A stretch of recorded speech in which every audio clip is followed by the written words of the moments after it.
You see him on the news. CNN.com contributor, Dean Obeidallah. So, Dean... Watch him at comedy clubs. When I say Mecca, do you think of a holy place or an urban clothing line? Read his articles. And you hear him on the radio. The Dean Obeidallah Show is on live right here on SiriusXM Progress, Channel 127.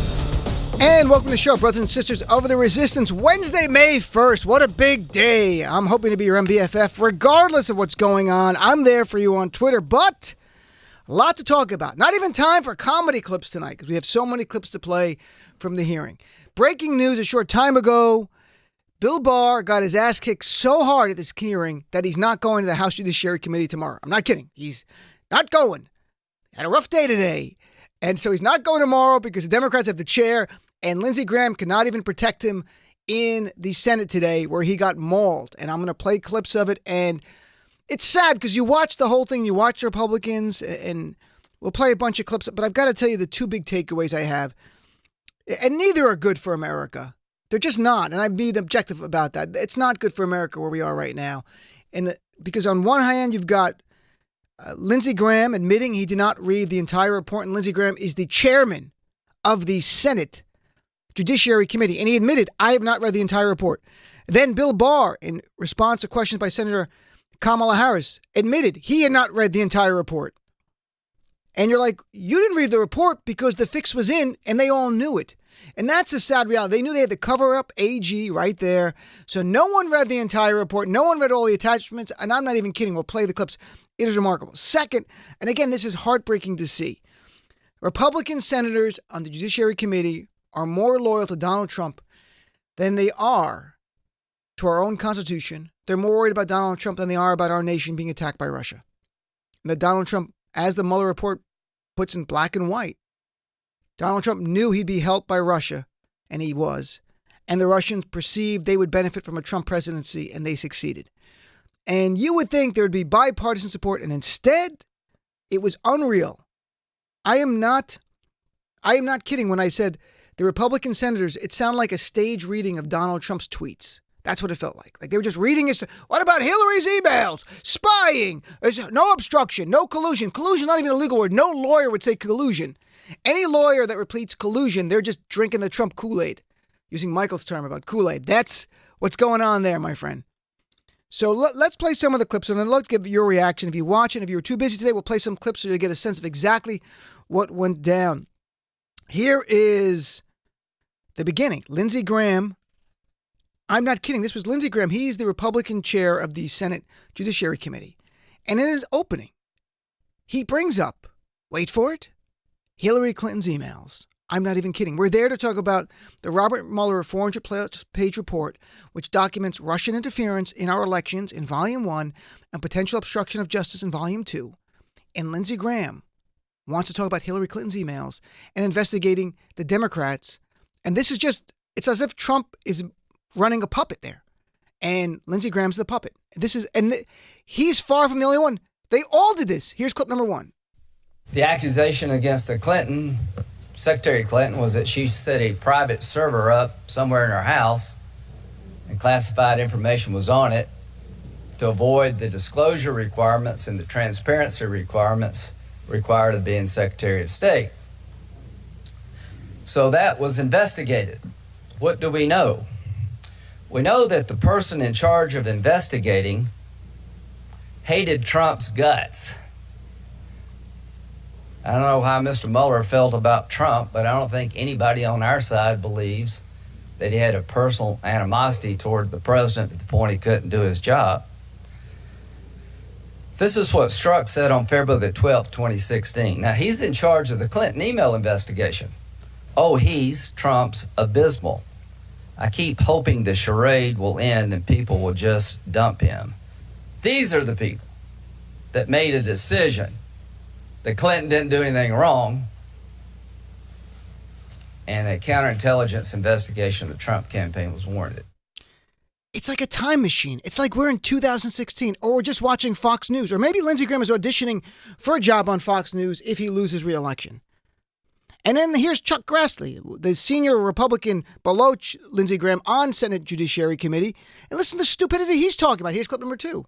already tasked any staff to look into whether spying by the FBI and other agencies on the Trump campaign was properly predicated, and can Congress expect a formal report on your findings?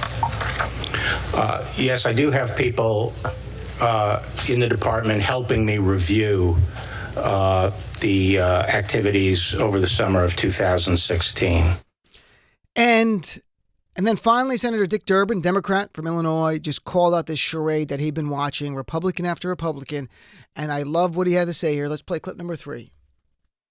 I've been listening carefully to my Republican colleagues on the other side, and it appears that they are going to work together and coordinate the so-called locker-up defense. This is really not supposed to be about the Mueller investigation, the Russian involvement in the election, the Trump campaign, and so forth. It is really about Hillary Clinton's emails. Finally, we get down to the bottom line. Hillary Clinton's emails and questions have to be asked about Benghazi along the way. What about Travelgate, Whitewater? There's a lot of material we should be going through today according to their response to this. That is totally unresponsive to the reality of what the American people want to know. They paid a lot of money, $25 million for this report. Can you believe that? Can you? And Senator Durbin's angry because he just watched this parade of Republicans deflecting like they are pundits on Fox News. Not that they're one of 100 members of the United States Senate. Literally going, but what about Hillary's emails? What about Hillary's emails?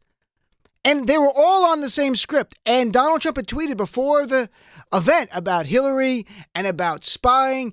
And they literally were like reading his tweets out loud. What has come to this country that this is where we are right now?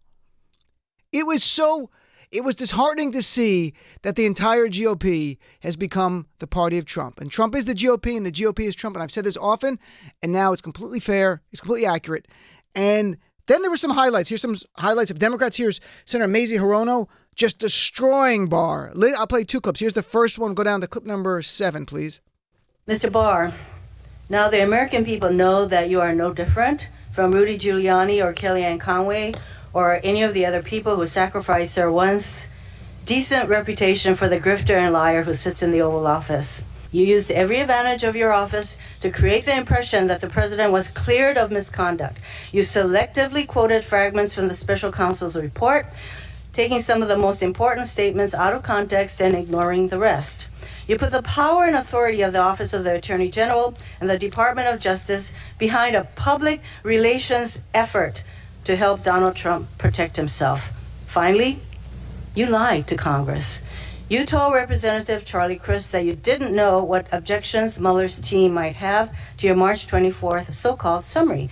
You told Senator Chris Van Hollen that you didn't know if Bob Mueller supported your conclusions, but you knew.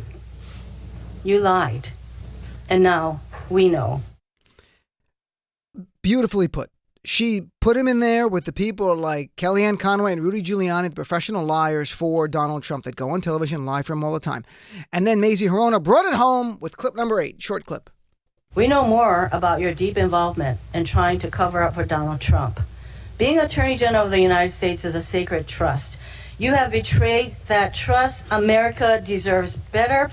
You should resign. You should resign right to his face, folks. Bang. That was great stuff. There was some Democrats really stepped up, brought it right to him, and you have to. This is a man who's the Attorney General. I want to get to the lying thing and I'll play the clip for you, and you can all hear it right here. It's no game. It's lying 101. The question is it perjury or not? Bottom line is, and I know this is going to sound so hyper-partisan and so like over the top, and the worst part of it is that it's not. It's actually a very measured thing I'm going to say right now. Bill Barr and Donald Trump should both be impeached. And that sounds crazy. I know, even out of my mouth, it sounds crazy. You should impeach them both. I feel like I'm one of these like crazy people on Twitter going, impeach everyone. But when I play this clip right now of Bill Barr lying, it's perjury. It's a crime. And Donald Trump clearly has committed crimes. They're not going to impeach both. I would not even waste my time with impeaching Bill Barr, frankly. I would just focus on Trump, but I think technically he could. And here to remind you of the lying and what Senator Hirono was getting at. We'll do a little timeline reminder so we're all on the same page here. As we all remember, March 24th was Bill Barr's first summary of the Mueller report, 4 pages. And in that, he talked about that there's no collusion. He used the term collusion. and no obstruction, and while he's not exonerated, didn't commit any crime. So that's the letter of March 24th. Media explodes. And reporting is that he's exonerated. Donald Trump did nothing wrong. That was the media. For good or for bad, that was the media. 3 days later, Robert Mueller writes a letter to Bill Barr in response to his 4-page summary. And I'll read some of that letter. The letter says the summary letter the department sent to Congress, and that's the one I was just referring to, March 24th. The summary letter the department sent to Congress and released to the public late in the afternoon of March 24th did not fully capture the context, nature, and substance of this office's work and conclusions. Mueller continued here, said, there is now public confusion about critical aspects of the results of our investigation. This threatens to undermine a central purpose for which the department appointed the special counsel, to assure full public confidence in the outcome of the investigations.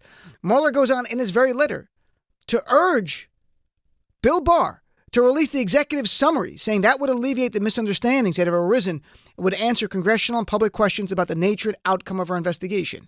So clearly, Robert Mueller sends a letter, like old-fashioned stuff, a letter. Not just a phone call. He puts it in writing for a reason. Robert Mueller is a former FBI director, former U.S. attorney. He puts it in writing because he wants a paper trail to show that he told Bill Barr what you wrote, quote, did not fully capture the context, nature, and substance of this office's work and conclusions. Conclusions. That's how upset Robert Mueller is with this.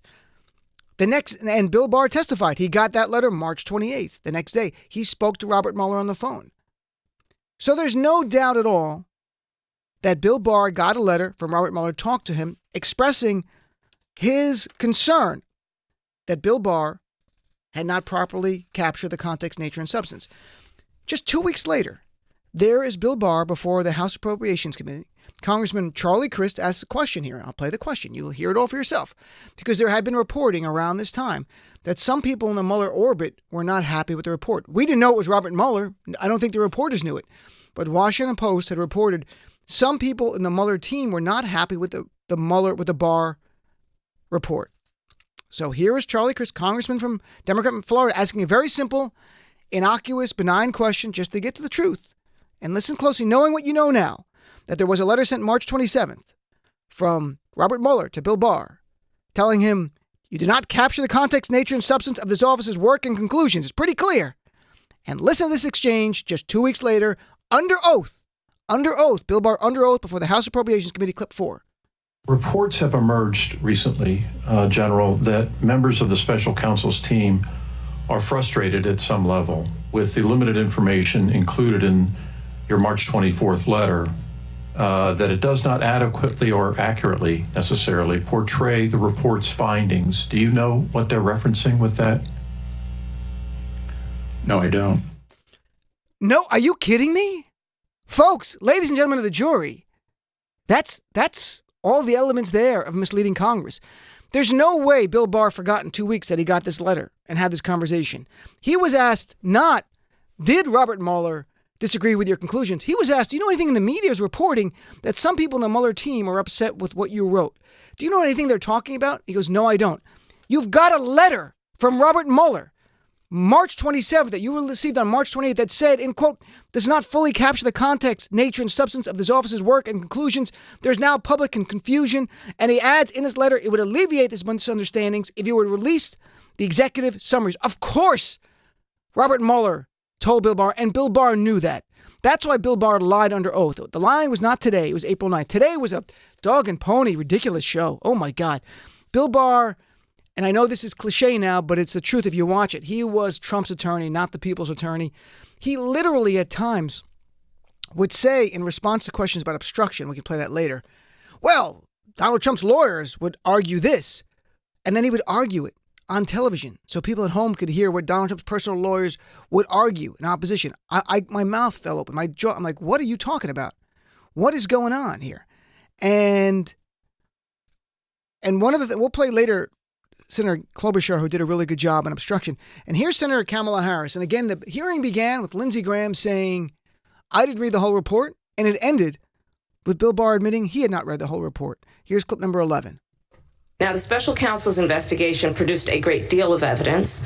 I'm led to believe it included witnesses' notes and emails, witnesses' congressional testimony, witnesses' interviews, which were summarized in the FBI 302 forms, former FBI Director Comey's memos, and the president's public statements. My question is, in reaching your conclusion, did you personally review all of the underlying evidence? No, we took and accepted. We accepted. Did Mr. Rosenstein? No, we accepted the statements in the report as the factual record. We did not go underneath it to see whether or not they were accurate. We accepted it as accurate and made our. So you accepted the report as the evidence? Yes. You did not question or look at the underlying evidence that supports the conclusions in the report? No. Did Mr. Rosenstein review the evidence that underlines and supports the conclusions in the report, to your knowledge? Not to my knowledge. We accepted the statements in the report. Did and anyone the characterization of the evidence is true. Did anyone in your executive office review the evidence, quote, sufficient to support an obstruction of justice The evidence offense? It is unreal that you have Bill Barr, who admits he did not read the entire report. He did not read the evidence. And he's saying, well, I read the conclusions. Well, let me read you two quick conclusions from this. And this is the point of the Mueller report I keep bringing up because this is where I think the strongest evidence of crimes are. Evidence. Even these conclusions, even you didn't read the evidence is the attaching documents. In the Mueller report, it says, talking about Michael Cohen and Donald Trump threatening Michael Cohen's father-in-law, saying he's the criminal. You should be looking at him. Mueller wrote, quote, in analyzing the president's intent in his actions towards Cohen as a potential witness, there was evidence that could support the inference that the president intended to discourage Cohen from cooperating with the government because Cohen's information would shed adverse light on the president's campaign period, conduct, and statements. That's one part. Second, finally, this is word for word from the Mueller report. Same thing that Bill Barr said, I relied on this. There was no evidence. Here's evidence right in the report. Finally, the president's statement insinuating that members of Cohen's family committed crimes after Cohen began cooperating with the government could be viewed as an effort to retaliate against Cohen and show further testimony adverse to the president by Cohen or others, adding, the timing of the statement supports an inference that they were intended, at least in part, to discourage Cohen from further cooperation. The report's own conclusion is that you have the elements here of witness intimidation in violation of federal law. They also make up the elements for obstruction of justice. So what Bill Barr is doing there, folks, is unreal. And you know what Bill Barr told us today in an 8-second clip what this was all about. He got the report from Robert Mueller and he said, this is what he did. Here's clip number 6. His work concluded when he sent his report to the Attorney General. At that point, it was my baby. It was his baby. And what did he do with his baby? He fed it Trump garbage.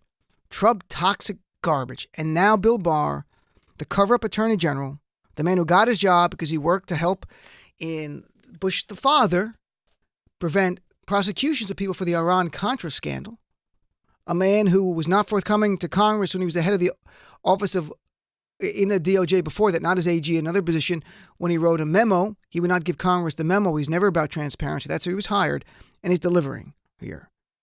You imagine for a second if Eric Holder, President Obama's Attorney General, had done this, had lied under oath, and did everything he could to interpret things to make it that Obama didn't commit crimes. I can't even imagine how the GOP would have went crazy and Fox News would have went crazy. But this is where we stand. The reality is, I don't care if Bill Barr testifies again. I've been lied to enough by Trump. I don't need more lies from this jackass. We know what Bill Barr is about. He's a man who should not be on the AG, but he is. I want Robert Mueller to testify. That's all I care about. And then I want impeachment hearings. And I want them only focused on Trump. You can definitely have hearings into Bill Barr. Did he violate the law? Did he commit perjury? That would be impeachable, no doubt. Why do that? Why distract? We're trying to take the king out, not one of his bishops or henchmen. Let's stay our eyes on the king. The king is Trump. He's the one that deserves impeachment for the crimes he committed that is laid out in the Mueller report. And we need Democrats in the House to make the case over the next few weeks to our fellow Americans about this. So let's take a break. We'll come back. I want to hear from you. There's more clips I could play. I've got so many clips, but let's hear from you. What do you think? Were you shocked by what you heard? did your mouth fall open as you heard them bring up Hillary Clinton's emails? I mean, it's 2019. We're talking about a Russian military attack on our election, 2016. It's undisputed. That's all in the Mueller report. The GRU unit, the Russian military, attacked our election, 2016, to help Donald Trump. That is all in the report. And they want to talk about Hillary Clinton's email servers and Hillary Clinton's emails. I don't even know, where do you begin? I just wish they would put America before Trump, but sadly they won't. And this is where we stand today. So let's hear from you, 866-997-4748. We got a lot of great guests lined up. We got Chris Liu coming up at the top of the hour. He'll be here live. He's served in the Obama administration. He was Deputy Secretary of Labor, but he's an attorney. Then we have Tom Perez, the DNC chair. Got him. We'll be talking to him about all of this. And then the third hour, our friend Jamira Burley will be with us. So let's take a break. I want to hear from you right after this break.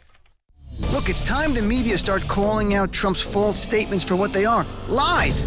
Trump is a liar.